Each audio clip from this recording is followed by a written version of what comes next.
Pemirsa masih di IDX Season Closing dan selanjutnya kami akan mengajak Anda untuk menyimak topik pilihan yang berhasil dihimpun oleh tim redaksi kami. Di mana pemirsa tidak terasa kita sudah melewati momen Imlek dan momen besar lainnya. Yang saat ini ditunggu adalah Ramadan dan Idul Fitri. Menjelang momen besar ini, konsumsi masyarakat diproyeksi akan kembali signifikan, khususnya di komponen food and beverage serta pakaian atau retail. Di mana prospek saham terkait pun nilai yang menarik dicermati di tengah diskon indeks harga saham gabungan saat ini. Mari kita simak informasi selengkapnya berikut ini. Di tengah fluktuasi nilai tukar rupiah dan pasar modal, sejumlah peluang dinilai sangat prospektif. Salah satunya adalah momentum jelang bulan puasa dan sambut lebaran, di mana sektor retail dan konsumsi diproyeksi akan kembali bergeliat. Hal ini seiring tingginya konsumsi masyarakat pada momen tersebut. Hal ini dikemukakan oleh William Surya Wijaya yang merupakan CEO dari Yugen Sekuritas dalam program Market Buzz pada Selasa pagi ini.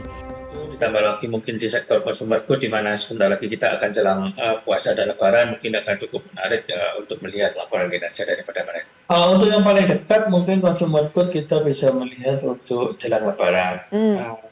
Namun kalau kita melihat memang consumer good ini beberapa contoh seperti Unilever itu sudah mengalami penurunan cukup dalam dan cukup lama.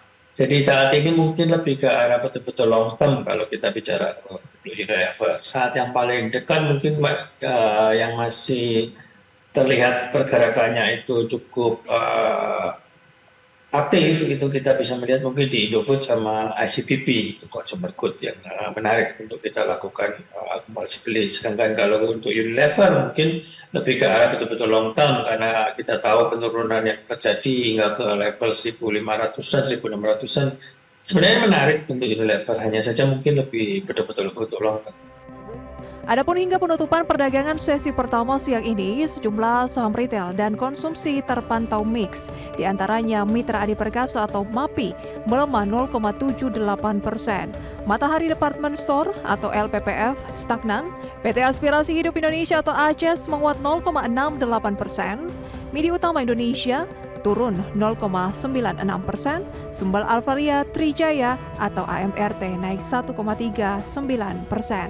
Sementara saham-saham konsumsi yang terpantau mengalami penguatan adalah Indofood Sukses Makmur naik 0,33%, Indofood CBP Sukses Makmur naik 0,22%, dan Unilever Indonesia naik 0,63%. Namun jika ditarik periode lebih panjang ke belakang, kinerja saham-saham tersebut masih positif. Salah satunya adalah Indofood yang membukukan kenaikan 27% selama 6 bulan terakhir ke posisi 7.650.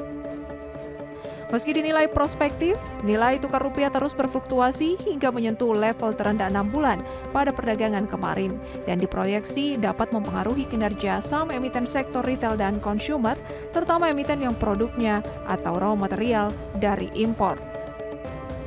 Selain rupiah, inflasi yang lebih rendah bahkan mencatatkan deflasi pada Januari juga bisa menandakan daya beli masyarakat yang menurun dan bisa mempengaruhi kinerja emiten retail serta consumer. Berdasarkan data Badan Pusat Statistik, capaian inflasi Januari 2025 secara bulanan sebesar 0,76%, terbesar sejak tahun 1999 atau sekitar 26 tahun terakhir.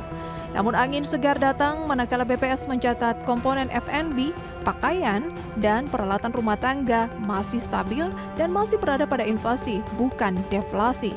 Hal ini mencerminkan daya beli dan komponen tersebut masih terjaga. Berbagai sumber IDX Channel.